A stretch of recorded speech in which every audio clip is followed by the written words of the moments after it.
A faucet's always a good idea. A lot of things you can do with water, and this right here merely requires that I have a water source above the faucet, and mine was about 75 feet away with maybe a 28-foot drop, maybe 30-foot drop, and it gives me enough pressure to be able to do a lot of things. And a beer cooler always needs water.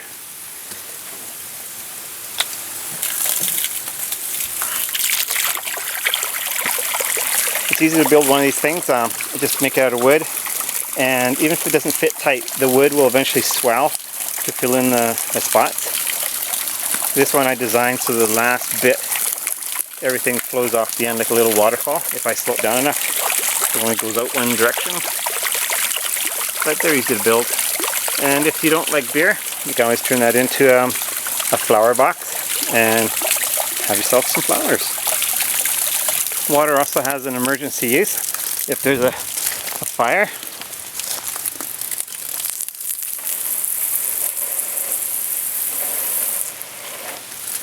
I could put it out. A hydroelectric operation also needs water, and this particular one is using about 6 gallons a minute, and it's powering about 25 watts worth of energy. If I go up in gallonage, I'll definitely drain my creek dry and not be able to keep it running. So this was about as big as I could get in for the creek I have. Even though it's a really nice bright sunny day, a lot of the times these log cabins can get really dark and dismal inside. There are 2 windows on the top side of this cabin, in the front and the back. But still, without the electricity and that light bulb, this cabin would be quite dark. And that light bulb I think has about 700 candle power, which is a 13-watt bulb. But yeah, it does a good job. So these little stoves are a great little gadget. This one, with all its piping and shielding, probably weighed 25 pounds total. They're pretty cheap. They're under $100. And it provides lots of heat. It's quick heat, so when the wood goes in, the heat starts to come out right away, unlike the rock and mason type stoves. But yeah, you can obviously cook on it. You can keep yourself warm. And you can get hot water if you have basically water and a wood fire. What I did is I ran a pipe from my faucet, which has cold water in it, at the creek, and I ran it in to the flue here that has a 3/8 inch copper pipe spun into a coil. I just hand did it, about 20 feet of it, and it's a soft copper, so it's easily shaped, and it then runs back out to the shower head. So the idea is to make sure you have enough wood in here when you do your shower. You don't want to get stuck and have it drop in temperature. But yeah, it's about 3 feet above the fire to about 5 feet above the fire is where the coil is. And I'll show you what the end result is, which is about, I've set it for about 4.5 liters per minute flow rate. And if you adjust the flow rate, of course, slower, the water will get hotter. And if you adjust the flow rate faster, the water will get colder. So it's all very critical to the flow rate and how much wood you have in your fire. If you don't have enough wood, you eventually get a shorter shower than you wanted, maybe. But yeah, this will raise, what I've noticed, it'll take a 14 degrees Celsius creek water and raise it up to about 28 at this rate, and that's acceptable for a nice shower. So yeah, there's 28 degrees right there. You could also have a garden.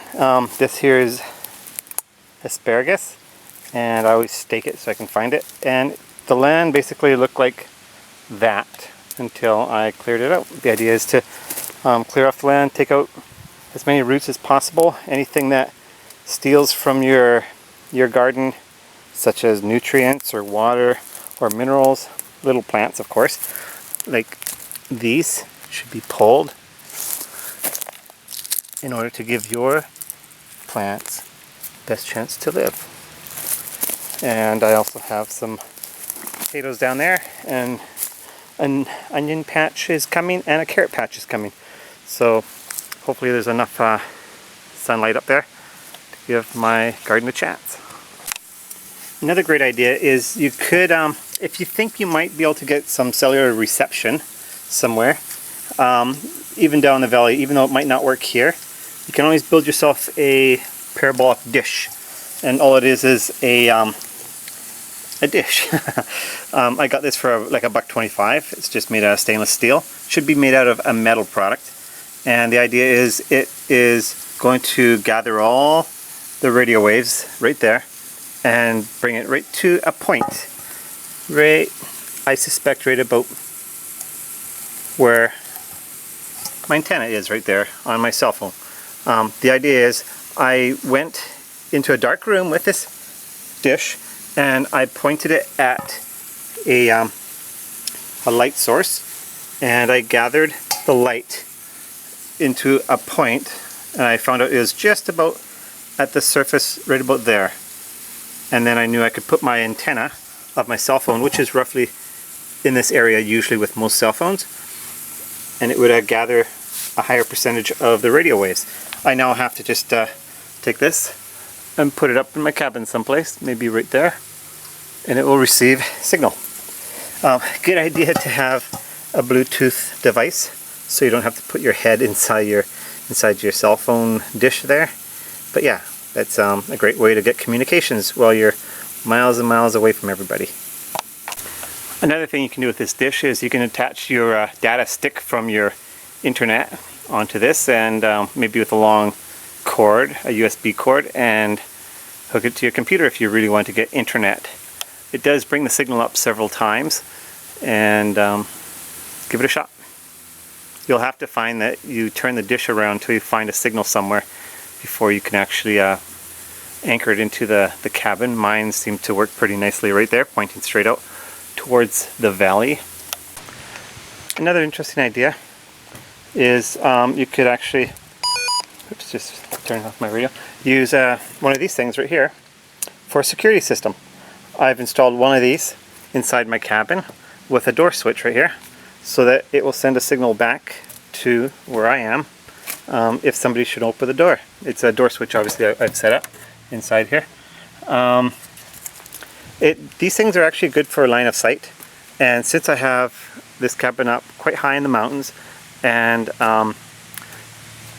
the mountain overlooks a valley that has a whole bunch of cities and people and stuff, I actually this particular one here, which is only rated for about 28 kilometers, will do the full 28 because there's only a few trees in the way, maybe 2 or 3 before it heads out towards the valley. And so my cabin, I can hear it from where I live, which is pretty close to the maximum range anyhow. But anyhow, the way this works is there's a reed switch, a little door switch. Let me just open this up with one hand, which is kind of tricky. And there's a magnet in the door, and there's a switch hidden in here. I did it about a year ago. I can't quite remember where it is, but it's somewhere in one of the logs or behind this or something. I drilled a hole through the log with a really long drill bit, and up through these logs and around the back side of here. I worked into the bark as well, all the way up to as high as I could on my cabin with the wiring. I popped it into the eave underneath the shingle where it's nice and dry. So I popped my radio in there, and so you can get maximum range, being as high as possible. And I just chopped out a notch in the log just to get the nice little hiding spot so nobody can find it.